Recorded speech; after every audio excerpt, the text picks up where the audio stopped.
అర్జునుడి ప్రతిరూపమై సమరశంఖం పూరించినవాడు. 16 ప్రాయంలోనే పంజా విసిరిన సింహం ఇతడు. పాండవ వంశపు వెలుగు రేఖ సుభద్రానందనుడు. వీరాభిమన్యు సాటిలేని ధైర్యశాలి, పద్మవ్యూహమి చీల్చుకు వెళ్ళిన అజేయ పరాక్రమశాలి.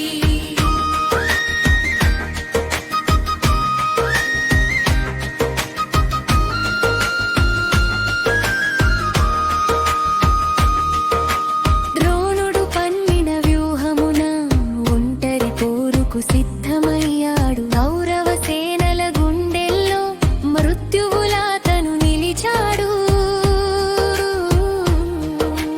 కత్తుల వాను ఎదురించి బాణాల వర్షం